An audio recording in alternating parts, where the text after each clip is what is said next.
Bendiciones, mis hermanos, donde quiera que se encuentren. La paz del Señor siempre esté con ustedes y en sus hogares. Quisiera que oráramos en esta oportunidad. Padre, gracias te damos, porque tu misericordia es grande, Señor, y se mantiene con nosotros día a día. Gracias te damos por el privilegio que tenemos de obtener la salvación por medio de tu Hijo Jesucristo. Ahora te pedimos que tú abras nuestro entendimiento a tu palabra, Señor, que hables a lo más profundo de nuestro corazón para que tu palabra haya cabida, Señor, y dé fruto en el momento que tú deseas. Nos ponemos en tus manos, Jesús. Amén. Mis hermanos, en esta oportunidad quisiera compartir con ustedes un tema, el cual yo le he puesto la puerta angosta. ¿Cuál es la cualidad que tiene una puerta angosta? Dice, la puerta angosta puede ser chica, pero solamente entra lo que está hecho para entrar a su medida. Vemos en Lucas capítulo 13 que Jesús habla acerca de este tema. Vamos a ir primeramente a Lucas capítulo 13, verso 22. Y dice, continuando su viaje a Jerusalén, Jesús enseñaba en los pueblos y aldeas por donde pasaba. Señor, ¿son pocos los que van a salvarse?, le preguntó uno. Esfuércense por entrar por la puerta estrecha, contestó, porque les digo que muchos tratarán de entrar y no podrán. Tan pronto como el dueño de la casa se haya levantado a cerrar la puerta, ustedes desde afuera se pondrán a golpear la puerta diciendo, Señor, ábrenos. Pero él les contestará, no sé quiénes son ustedes. Entonces dirán, comimos y bebimos contigo, y tú nos enseñaste en nuestras plazas. Pero él les contestará, les repito, que no sé quiénes son ustedes. Apártense de mí, todos ustedes, hacedores de injusticia. Allí habrá llanto y rechinar de dientes cuando vean en el reino de Dios a Abraham, Isaac, Jacob y a todos los profetas, mientras a ustedes los echan fuera.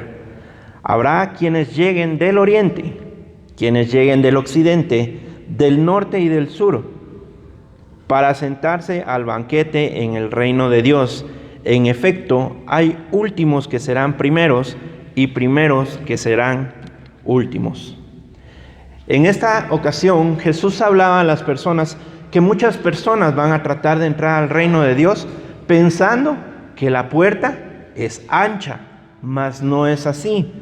¿Por qué? Porque dice la palabra que Jesús es la puerta para entrar al reino de Dios. Dice, pero en estos tiempos la mayoría de personas piensa que para entrar al reino de Dios es necesario venir y hacer pactos o hacer promesas o incluso dejarse llevar por decretos de humanos, cuando Jesús dijo precisamente nadie. Cuando dijo Jesús nadie es porque nadie, ¿verdad? Ni porque queramos hacer el mayor esfuerzo. Dice, nadie llega al Padre si no es por mí. ¿Por qué? Porque la salvación es por gracia. No es que yo le pueda regalar la salvación a una persona, no. O usted pueda regalarle la salvación a una persona, no. Usted puede venir y predicar cuantos mensajes quiera, pero si a Dios no le place que esa persona llegue a sus pies en el momento en el que Él lo tiene decretado hacerlo, entonces difícilmente esa persona va a llegar a los pies de Cristo. Mas para Dios no hay nada imposible. Recordemos, dice en Efesios capítulo 2 y verso 8, porque por gracia ustedes han sido salvados mediante la fe. Esto no procede de ustedes, sino que es el regalo de Dios, no por obras, para que nadie se jacte. Entonces, cuando dice aquí en la palabra que no es por obras, ¿quiere decir que nuestras obras que nosotros estamos realizando están malas? No precisamente. Ahora, esta palabra habla porque muchos en la antigüedad creían que con el solo hecho de dar sus ofrendas en los templos, ya ellos ya estaban siendo salvos, o porque ayudaban a los pobres, ya ellos estaban siendo salvos. Mas la palabra de Dios dice que lo que Él anhela es de que nosotros sigamos sus estatutos, pero aparte de seguirlos, que las pongamos en práctica. Entonces, a eso es a las obras que se refiere aquí en la Biblia, que nosotros no tenemos que jactarnos por lo que hagamos. Si usted, hermano, si usted, amigo que escucha en esta oportunidad, tiene la oportunidad de poder ayudar al necesitado, hágalo, porque eso Dios lo va a recompensar en su momento. Si usted tiene la oportunidad de hablar la palabra de Dios a la persona que está necesitado, háblelo. Dios lo va a recompensar en su momento. Pero no creamos que por el hecho de que nosotros lo estamos haciendo a diario, o porque estamos gastando cantidades de dinero en las personas pobres, nosotros ya por eso somos salvos. No. Recordemos que la salvación aquí dice que es por gracia. Otra cosa que habla también es en Oseas capítulo 6. Dice, Oseas 6, verso 6: lo que pido de ustedes es amor y no sacrificios, conocimiento de Dios y no holocaustos. Ahora acá vamos a lo siguiente. ¿Cuánto tiempo es lo que estamos dedicando nosotros a obtener conocimiento de Dios? ¿A qué me refiero? ¿Cuánto tiempo dedicamos a leer la palabra? Pero no solamente a leerla, también dice que la tenemos que poner en obra. Entonces, ¿cuánto tiempo dedicamos a hacerlo eso? Porque aquí, como lo decía en Oseas, ¿verdad? Lo que Dios pide de nosotros no son sacrificios. ¿A qué se refiere con sacrificios? Que nosotros estemos haciendo obras aquí, haciendo obras allá. Eso Dios no lo necesita. Si lo que Él quiere es que nosotros nos sumerjamos en su presencia, nos sumerjamos en aprender su palabra, en estudiarla, en comprenderla, en ponerla en práctica. Pero, ¿qué es la palabra que tenemos que poner en práctica? Simplemente son los estatutos que Dios nos ha dado. Por hacer alguna mención, tenemos que amar a nuestros hijos, tenemos que amar a nuestro prójimo, tenemos que respetar a nuestras autoridades, que en estos tiempos se torna un poquito difícil, ¿verdad, mi hermano? O amigo, porque muchas veces van a decir, no, es que cómo voy a respetar yo a mis autoridades si son unos corruptos, si son unos tramposos. La misma palabra del Señor dice que nosotros tenemos que orar por nuestras autoridades. Y quizá no solamente se refiere a las autoridades políticas, sino tenemos que orar por nuestras autoridades en la iglesia, tenemos que orar por nuestras autoridades en nuestro hogar, por nuestros padres. A nosotros como hijos nos toca que respetarlos. Hablábamos en otros temas que tenemos que honrar a nuestros padres. Esa es la palabra que Dios quiere que nosotros pongamos en práctica.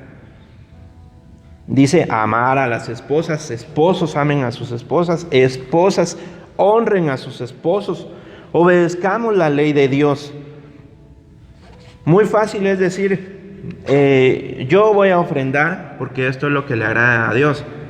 Pero ¿será que nosotros lo estamos haciendo de corazón o lo estamos haciendo solamente por temor? Porque si yo no lo hago, entonces Dios me va a castigar. Eso es lo que Dios no quiere, ¿verdad? Que nosotros hagamos las cosas solo por miedo. También otra cosa que tenemos que aprender a poner en práctica es dejar nuestra vieja naturaleza. Pero ¿cómo vamos a saber cuál es la vieja naturaleza si nosotros no sabemos qué es lo que le agrada a Dios? Porque dice en su palabra, no roben, no mientan, no se metan con mujeres ajenas. Son cosas que a Dios le agrada, pero que si nosotros no nos sumergemos en la palabra, entonces jamás vamos a encontrar. Y lo único que vamos a empezar a decir es, ¿por qué? ¿Por qué Dios? ¿Por qué Dios no quiere esto si tal persona? Amigo, hermano, que me escucha, las personas fallamos continuamente, pero lo que Dios quiere es una relación personal. No tenemos que basar nuestra relación con Dios en lo que otras personas hacen. Dice, ¿por qué es importante esto? Porque cuando Jesús dijo que la puerta es angosta, nosotros debemos saber que nuestros pecados son como aquella grosura que engorda, ¿verdad? Cuando voy a poner esta comparación. vemos a una vaca así bien gordita, ¿verdad? Y todo. Pero quizá lo que vemos en la vaca es más grosura que lo que en sí se puede aprovechar. Entonces, aquí nosotros tenemos que aprender de que nuestros pecados, nuestra vana manera de vivir, o quizá nuestra forma de pensar en que nosotros estamos haciendo bien las cosas, están haciendo que nuestro orgullo se vaya inflando, ¿verdad?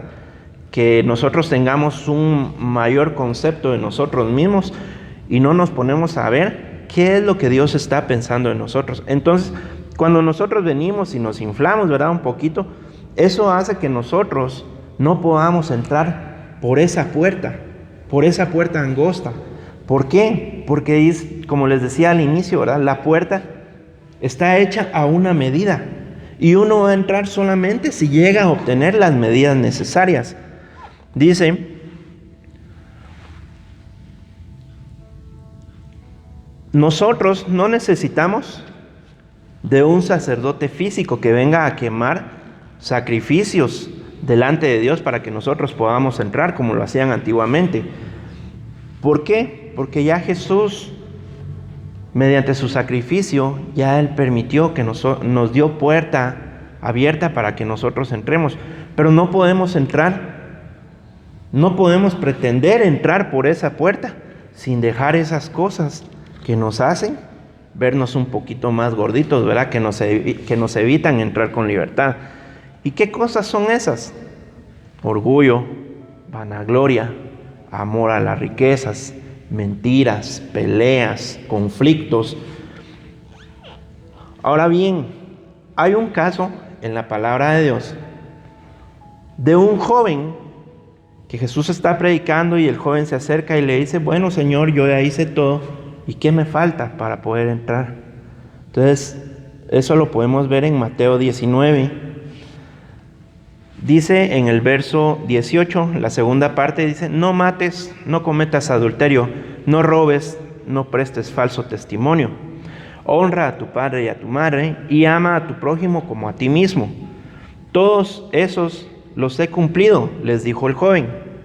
¿Qué más me falta? Jesús viene y le responde, si quieres ser perfecto, anda, vende lo que tienes y dáselo a los pobres, y tendrás tesoro en el cielo. Luego, ven y sígueme. Cuando el joven oyó esto, se fue triste porque tenía muchas riquezas.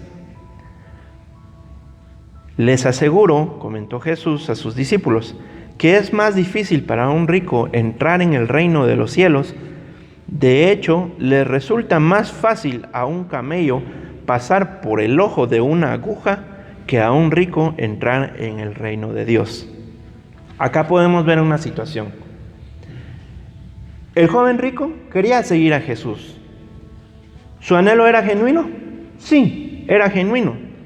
Pero a pesar de ello, él no quería dejar por un lado aquello que lo unía a este mundo. Porque ¿cómo él iba a dejar sus comodidades?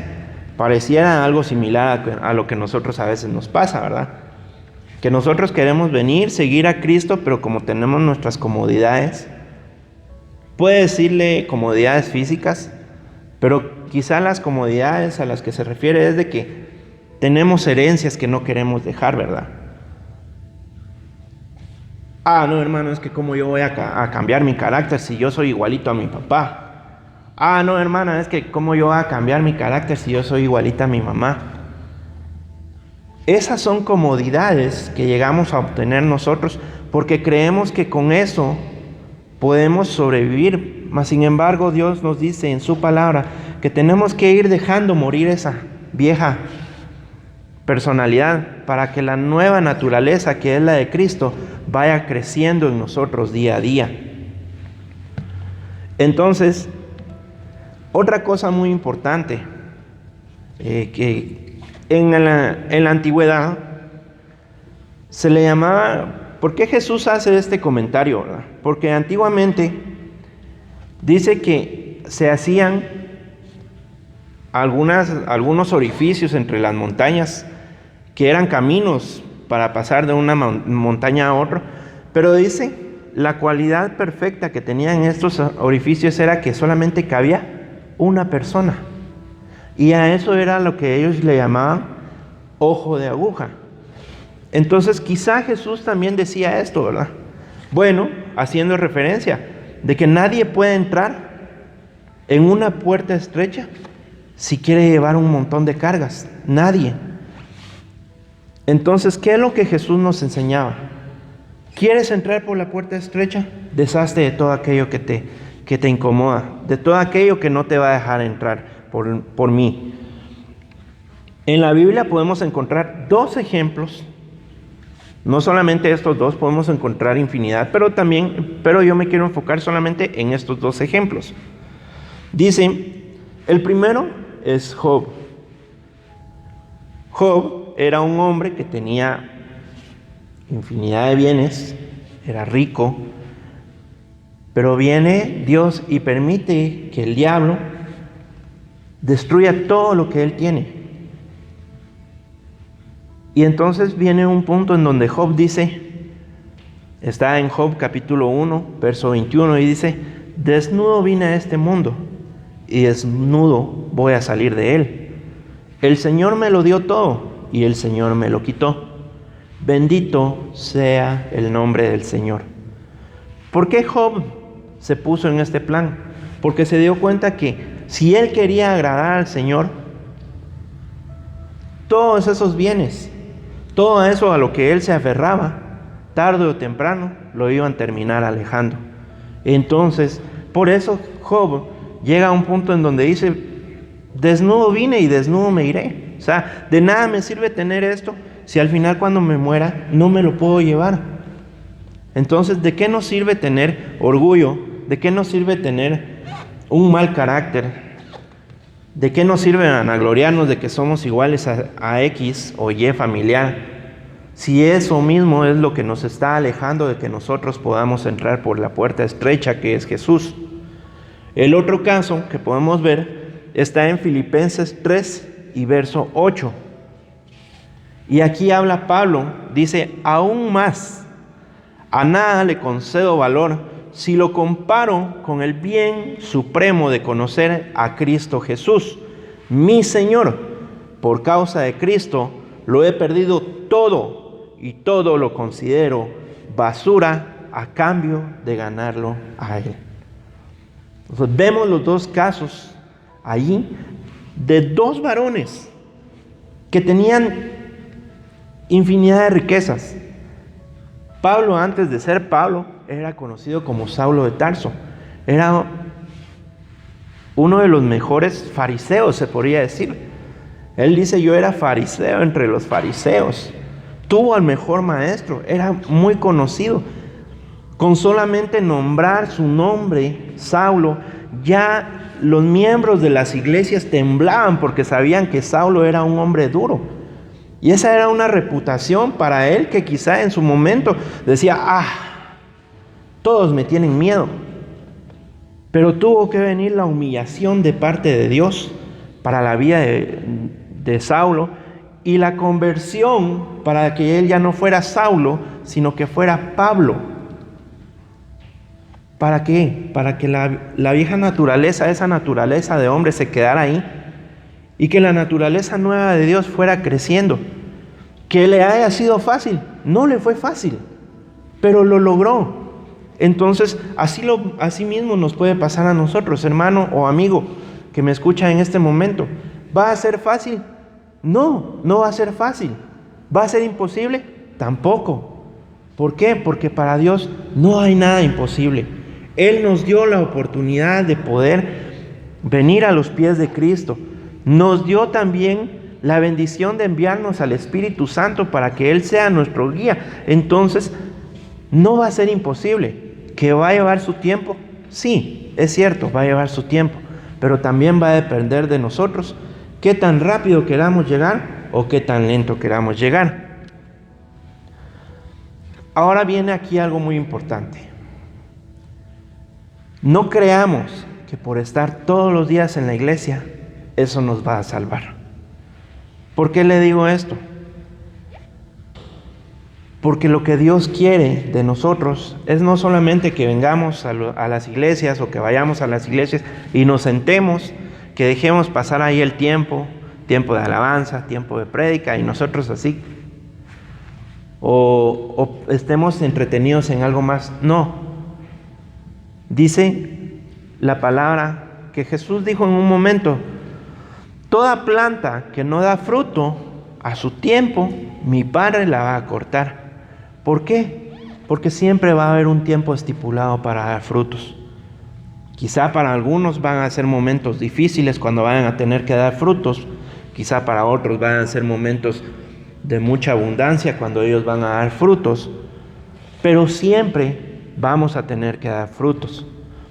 Ahora, por eso es que nosotros tenemos que buscar seguidamente su palabra. Porque la palabra, recordemos que es el agua necesaria que nosotros tenemos que beber para dar los frutos que el Señor quiere. Y otra cosa muy importante, no esperemos basar nuestra relación con Dios solamente porque nosotros estamos escuchando prédicas, ¿verdad? Hay muchas personas que creen que con el hecho de estar escuchando prédicas en su casa, que con el hecho de estar escuchando solamente alabanzas, entonces yo ya soy salvo. No, porque si para aquellas personas que hacen buenas obras creen que con eso se ganaron, muchas veces para las personas que incluso ya están dentro de la iglesia, piensan, bueno, yo estoy escuchando siempre palabra, ¿verdad? Y siempre estoy escuchando alabanza y con eso doy testimonio de que soy hijo de Dios. Pero ¿será que eso que está escuchando lo está poniendo en obra? Ahí está la gran pregunta. ¿Será que eso que nos están enseñando en la radio, que eso que estamos escuchando, que eso que muchas veces cantamos, será que lo estamos poniendo por obra? Porque yo le voy a decir, yo tengo amigos que cuando me dicen, vos, es que fíjate que a mí me gusta escuchar alabanzas, ¿verdad? Me gusta mucho la música cristiana, pero cuando veo su forma de vivir, digo, ¿de qué les sirve estar escuchando alabanzas si les gusta estar fumando, si les gusta estar tomando, si les gusta estar haciendo cosas que a Dios no le agradan? Entonces ahí podemos ver que de nada nos sirve basar una relación en Dios si solamente creemos que con escuchar palabra o con estar cantando alabanzas eso nos va a salvar. No, lo que Dios quiere es de que nosotros nos adentremos en su palabra, que demos frutos. Dice en Marcos capítulo 4 y verso 13, Jesús les dice, ¿no entienden esta parábola? ¿Cómo podrán entonces entender las demás? Refiriéndose a que los discípulos no entendieron cuando Jesús les dio la parábola del sembrador, ¿verdad? Y dice, el sembrador siembra la palabra. Algunos son como los sembrados junto al camino donde se siembra la palabra. Tan pronto como la oye, viene Satanás y les quita la palabra sembrada en ellos. Otros son como los sembrados en terreno pedregoso. Cuando oyen la palabra, enseguida la reciben con alegría, pero como no tienen raíz, duran poco tiempo. Cuando surgen problemas o persecuciones a causa de la palabra, enseguida se apartan de ella. Otros son como los sembrados entre los espinos. Oyen la palabra, pero las preocupaciones de esta vida, el engaño de las riquezas y muchos otros malos deseos entran hasta ahogar la palabra, de modo que ésta no llega a dar fruto. Pero otros son como lo sembrado en buen terreno. Oyen la palabra, la aceptan y producen una cosecha que rinde al 30, el 60 y hasta el 100 por uno. Entonces vemos cuán importante es de que nosotros estemos enfocados en la palabra de Dios. Como les decía, no solamente se trata de que escuchemos o que estemos cantando. No, lo tenemos que poner por obra. Porque cuando vengan dificultades, quizá muchas personas van a decir, ¿de qué me sirve saber el Salmo 23? Si no veo que eso pase. No lo ven porque en realidad no quieren verlo. Porque el Señor es nuestro pastor. Él nos va a guiar. Él nos va a alimentar. Y ciertamente hay una parte donde dice, en sombras de valle y de muerte. Para muchas personas va a llegar ese momento en que van a verse en las sombras de valle y muerte y van a decir: Jesús, sé tú mi pastor, porque nadie más lo puede ser. Entonces, cuán importante es de que nosotros estemos atentos a la palabra de Dios. Cuán importante es de que el hombre abra su corazón a que Jesús entre en su vida, haga los cambios necesarios para entrar por esa puerta estrecha. Nadie puede venir al Padre si no es por mí, dijo Jesús. Entonces, si Él lo está diciendo, ¿por qué nos cuesta entenderlo? ¿Por qué tanto le cuesta a la persona entender que si no es por Cristo no podemos llegar al Padre?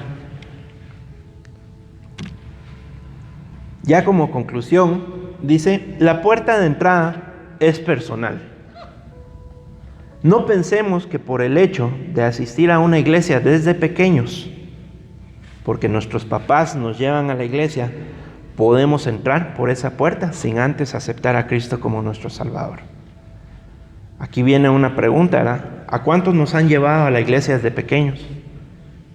¿Cuánto hemos escuchado de la palabra de Dios? ¿Cuánto lo hemos puesto en práctica? ¿Y cuántas veces nosotros nos hemos puesto a pensar, ¿será que en realidad yo acepté a Jesús en mi corazón? ¿O solamente estoy viviendo algo tradicional? Porque si aceptó ya a Jesús en su corazón, la palabra ya tiene que estar haciendo fruto. Pero si no lo ha aceptado, es un buen momento para decir: Jesús, esa vieja naturaleza me está impidiendo entrar por ti. Y yo quiero entrar por ti. Yo quiero dejar todo eso que me aleja de ti para poder entrar ante ti, para poder llegar hasta ti y por medio de ti entrar al reino de Dios. Dice, para Dios no hay nada imposible. Él nos puede cambiar. Así como cambió a Saulo y lo convirtió en Pablo, así nos puede cambiar a nosotros. Quizá usted dice, no, es que yo tengo un carácter muy fuerte. Para Dios no hay nada imposible. Él puede cambiar su carácter. O usted dice, no, es que yo soy un hombre que he pecado, yo soy un hombre que he lastimado, quizá ha matado, pero para Dios no hay nada imposible. Dios da oportunidades para que nosotros cambiemos. Acá algo muy importante, no se trata de que nosotros seamos judíos o no seamos judíos. Jesús nos enseña que mientras hay tiempo, Él nos da oportunidad para poder entrar. ¿Qué debemos hacer entonces? Vivir su palabra, vivir la vida justa que Él desea que vivamos, que dejemos las malas maneras de vivir que nos alejan de Él. Ya como último verso quisiera compartirles en Mateo capítulo 19, verso 25. Es algo muy similar al que leíamos al inicio. Dice, al oír esto, los discípulos quedaron desconcertados y decían, en ese caso, ¿quién podrá salvarse? Para los hombres es imposible, aclaró Jesús, mirándolos fijamente, mas para Dios todo es posible. Entonces los discípulos le responden, mira, nosotros lo hemos dejado todo por seguirte. Les reclamó Pedro, ¿y qué ganamos con eso? Jesús les responde, les aseguro que en la renovación de todas las cosas, cuando el Hijo del Hombre se siente en su trono glorioso, ustedes que me han seguido, se sentarán también en 12 tronos para gobernar a las 12 tribus de Israel. Y todo el que por mi causa haya dejado casas, hermanos, hermanas, padre, madre, hijos o terrenos, recibirá 100 veces más y heredará la vida eterna. Pero muchos de los primeros serán últimos y muchos de los últimos serán primeros. ¿A qué se refiere Jesús con esto? ¿Trae beneficios seguir a Jesús? Sí los trae. ¿Que tenemos que dejar algunas cosas? Sí. Porque muchas personas dicen, no, es que yo no voy a los pies de Cristo porque entonces me van a desheredar. ¿De qué nos sirve tener herencias en este mundo si aquí se van a acabar? Mejor esforcémonos por obtener la herencia celestial, que es vivir una vida completa con Jesús, disfrutar de su amor, disfrutar de que nosotros podemos estar en su presencia. Esforcémonos por llegar a ese punto. Y por eso, y también, como les decía, ¿verdad? No importa qué tanto esfuerzo estemos haciendo para entrar a ese reino. Porque dice que muchos que van a entrar de último, quizás van a ser los primeros. Y quizás nosotros que ya llevamos mucho tiempo y nos creemos que ya tenemos eminencia en el camino de Dios, vamos a ser los primeros. Aquí dice lo mismo, ¿verdad? Y muchos que quizás fueron primeros, van a ser últimos. Entonces no creamos que porque ya llevamos un tiempo en los caminos de Dios, nos van a tener como muy importantes. No. Lo que a Dios le importa aquí es de que nosotros cumplamos su palabra. Jesús aún está presente. Jesús da la oportunidad en este momento para que si usted amigo, si usted hermano que me escucha, usted cree que no está haciendo bien las cosas y dice, bueno, yo he vivido tanto año creyendo que estoy haciendo bien las cosas y ahora me doy cuenta que no es así. Hoy es un momento perfecto para decirle, Jesús, cambia en mí. Haz un cambio radical en mí. Que ya mi familia empiece a ver que en realidad yo te estoy siguiendo. Para aquellos que quieren recibir a Cristo, dígale, Jesús, entra en mi corazón. Para que yo y mi casa seamos salvos. Para que yo pueda ser de testimonio en mi casa que tú eres capaz de cambiar a las personas. Si nosotros ponemos esa disposición en nuestro corazón, Jesús nos va a cambiar. Jesús va a ser más que suficiente. Y entonces vamos a dejar todo eso que nos estorba para poder entrar justo a la medida que Dios quiere de nosotros. Justo en la medida para entrar por la puerta estrecha que es Jesucristo. Yo quisiera orar ya para terminar, sin antes decirle, amigo, abre tu corazón a Jesús. Él es más que suficiente para poder cambiar tu vida. Y hermano, que tú me escuchas, si tú piensas que no has hecho bien las cosas, hoy dobla tu rodilla y dile, Jesús, cambia mi vida, porque yo quiero seguirte, enamórame, quiero aprender a través de tu palabra. Padre, bueno, gracias te doy en esta oportunidad que me dejaste compartir tu palabra. Tú sabes a quiénes va a llegar, Señor. Solamente te pido que hagas tú la obra, Señor. La obra redentora, la obra de salvación en sus vidas. Por medio de Jesucristo, tu Hijo. Nos entregamos a ti, Señor, para que tú hagas tu voluntad en nosotros. Que dejemos esa vieja naturaleza, esos malos pensamientos, Señor. Ese egoísmo, ese orgullo, Señor, vaya quitándose de nuestras vidas para que nosotros podamos dar los frutos que tú quieres de nuestras vidas. Nos ponemos en tus manos y te agradecemos infinitamente el sacrificio de Jesús en la cruz del Calvario. Gracias, Padre de misericordia. Amén. Que el Señor les bendiga, mis hermanos y amigos.